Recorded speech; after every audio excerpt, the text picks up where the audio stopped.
ဒီနေ့သွားမယ့်နေရာတွေကကျွန်တော်ကိုယ်တိုင်လည်းတစ်ခါမှမရောက်ဘူးကျွန်တော်မိတ်ဆွေကိုလည်းတိလည်းလိုက်မဖို့ပေးဖြစ်တဲ့နေရာလေးတစ်ခုကိုသွားမှာဖြစ်ပါတယ်ဟာရမအဲ့လိုမပြောနဲ့လေကွာမသွားခင်တမင်းလေးပါလေးစားရတာပေါ့နော်တမင်းစားပြီးတော့သွားမယ့်ချိန်ကြည့်လိုက်ကြည့်အောင်မိုးရီလေးတွေကချနေပြီအဲ့ဒါနဲ့နည်းရှူရှောင်းချိန်လေးခဏစောင့်တကယ်တော့အဲ့နေရာလေးကကျွန်တော်တို့အိမ်ကနေသွားမယ်ဆိုလို့ရှိရင်နည်း18မိနစ်လောက်အလွန်ဆုံးပဲမောင်းရတယ်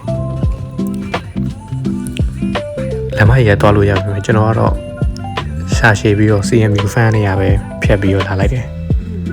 CMU fan ရောက်လို့ရှိရင်အဲ့နေရာလေးမှာဆိုလို့ရှိရင်တော်တော်နေလို့ကောင်းတယ်ပေါ့နော်နည်းဆွေးလို့ကောင်းဘူးရွာနေတဲ့အချိန်ဆိုကွက်တီပဲအဲ့နေရာလေးမှာခဏရှူရှောင်းနေပြီးတော့မှကျွန်တော်ထပ်ပြီးတော့သွားတယ်ပေါ့နော်တော့သွားမယ်နေရာဒါပေမဲ့အဲ့နေရာလေးမှာအခုကျွန်တော်သွားလာတဲ့နေရာလေးမှာဆိုလို့ရှိရင်သူတို့ဘယ်ဘက်မှာဆိုလို့ရှိရင်သူတို့ဒီဈေးပွဲတန်းလေးမျိုးတစ်ခုရှိတယ်ပေါ့နော်အဲ့နေရာလေးဆိုလို့ရှိရင်ကမကြသေးဘူးအရင်မကြသေးဘူးသူတို့စားအလိုလုပ်ဖြစ်တာအပဝန်းကျင်မှာညနေဆိုလို့ရှိရင်လမ်းလျှောက်တာတို့အပြေးလမ်းလျှောက်တာတို့ပြေးနေတာတို့အဲ့လိုလုပ်နေတဲ့လူတွေရှိတယ်ကျမ်းမိုင်လိုက်စားနေတဲ့သူတွေပေါ့ဒီနေရာနေရပြီးတော့နောက်ထပ်3မိနစ်လောက်ဆက်သွားလို့ရှိရင်ကျွန်တော်တို့သွားချင်တဲ့နေရာရောက်ပြီပေါ့နော်အခုဆိုလို့ရှိရင်ကျွန်တော်တို့သွားတဲ့နေရာရောက်ပါပြီအဲ့ဒီကိုအရင်ဆုံးကျွန်တော်တို့ကားပါကင်ရဖို့အတွက်နည်းနည်းဝင်သွားရပေါ့နော်အချောင်းဝင်းထဲကိုစရောက်တဲ့အချိန်မှာပဲတော်တော်အေးချမ်းနေပေါ့နော်ဒီတစ်ပင်နေရာမိုးရော်လာတော့မိုးတန်လေးနဲ့တရှိတဲ့ကျွန်တော်သွားနေတဲ့အချိန်မှာမိုးပွားလေးကြားနေပေါ့နော်ဒီပတ်ဝန်းကျင်တကူတော့ဆူပြီးတော့နေဝင်ရတော်ကြည့်လို့ကောင်းတယ်ဗျတိတ်ဆိတ်ငြိမ်သက်ပြီးတော့တော်တော်နေလို့ကောင်းတယ်ဗျတကယ်တော့အေးချမ်းပြီးတော့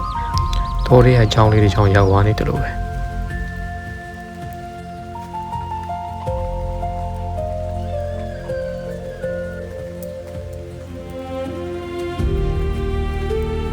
ချင်းမိုင်မျိုးတောက်ဖို့တဲ့လူတွေက dry suit ကိုဖျားကိုတော်တော်များသိကြပါမယ်တကယ်တမ်းကျတော့ချင်းမိုင်မျိုးပဲတိတ်ဆိတ်ပြီးတော့ထူးခြားတဲ့ဖျားတစ်ခုရှိတယ်ဆိုတော့လူတိုင်းမသိကြပါဘူးအဲ့ဒါကတော့ဘုံဖျားဖြစ်ပါတယ်ဒီဖျားရဲ့အထူးခြားဆုံးအရာကတော့မြေရောက်လိုင်းကိုပုံစံနဲ့ဥမိန်လန်းနေရှိနေတာမျိုးပါဒီဖျားကိုလွန်ခဲ့တဲ့နှစ်ပေါင်း900ကျော်လောက်ကလန်နာကင်းခေတ်ကတည်ဆောက်ခဲ့တာဖြစ်ပါတယ်ဒီကြပြောရမယ်ဆိုလို့ရှိရင်ကင်းမာရီလက်ထက်73ရာစုခန့်ကစတင်တည်ဆောက်ခဲ့တယ်လို့တမိုင်းမှတ်တမ်းတွေမှာဖော်ပြထားတာတွေ့ရပါတယ်အဲ့ချိန်ဟာချင်းမိုင်ဟာလန်နာကင်းရဲ့အရေးကြီးတဲ့မြို့တစ်မြို့ဖြစ်ပြီးဗုဒ္ဓဝါဒတွေလည်းအရန်ထုံးကားနေတဲ့အချိန်ဖြစ်ပါတယ်ဘုံတော်ကြီးတွေတရားတိုင်မှုစီအေးနဲ့နေထိုင်မှုဆိုပြီးတော့ဝယ်ဦးမင်းကို forest sample ပုံစံအနေနဲ့တည်ဆောက်ခဲ့တာဖြစ်ပါတယ်ဝယ်ဦးမင်းရဲ့တမိုင်းမှာနောက်ထပ်စိတ်ဝင်စားစရာတခုရှိရတော့အရင်တော့တရားတိုင်တဲ့ဘုံကြီးတွေကတောတွေကထွက်ပြေးတတ်တယ်လို့ဆိုကြပါတယ်ဒါကြောင့်ဘရင်ကဦးမင်းလန်ကပုံစံတည်ဆောက်ပေးခဲ့တာဖြစ်ပါတယ်ဒီလိုနဲ့ဝယ်ဦးမဟာတာမန်ဖျားတခုမဟုတ်တော့ဘဲနဲ့တရားထိုင်ဖို့တောတွေကဖျားတခုဖြစ်လာခဲ့တယ်ပါလေဝယ်ဦးမဖျားကိုတော့ပထမဆုံးတွေးရမှာတစ်ပင်ကြီးတွေကြားထဲမှာတိတ်ဆိတ်တဲ့လေအေးလေးပါလူတွေကဆူညံတန်တွေတိတ်မရှိပါဘူးဒီတိုက်တန်ကတ်တန်နဲ့တိရွက်လှုပ်တန်တွေလည်းအဓိကကြားရပါတယ်တော်တော်လေးအေးချမ်းတဲ့နေရာတစ်ခုပါဒါပေမဲ့လူတွေအများဆုံးစိတ်ဝင်စားရတော့ဥမှုလန်းချောင်းလေးဖြစ်ပါတယ်မြေရောက်လိုင်ကိုပုံစံတိဆောက်ထားပြီးတော့အတွင်းပိုင်းမှာဗုဒ္ဓရုပ်ပါတော်တွေနဲ့နေရံပကြီးဟောင်းတွေရှိပါတယ်တချို့ကနေရံပကြီးတွေကအရင်ဟောင်းနေဖြစ်ပါတယ်ဥမင်းရဲ့ဟိုးအပေါ်ဆုံးတက်ကိုလေကားနဲ့တတ်သွားလို့ရှိရင်တော့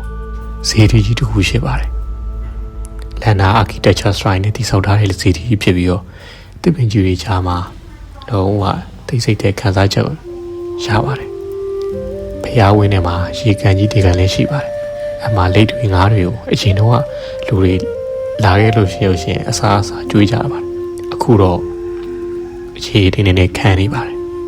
တဆူတက်ဖျားနေပြီးတော့အပြန်ဆိုလို့ရှိရင်ဝင်လို့ကောင်းတယ်လို့ဝင်တော့ကောင်းတယ်ပေါ့နော်သူကဘန်ကောက်နဲ့အနီးနားမှာရှိတယ်ဘန်ကောက်နဲ့ဆိုလို့ရှိရင်9မိနစ်လောက်ပဲသွားရတယ်ပေါ့နော်လူကတိုင်းနေရတော့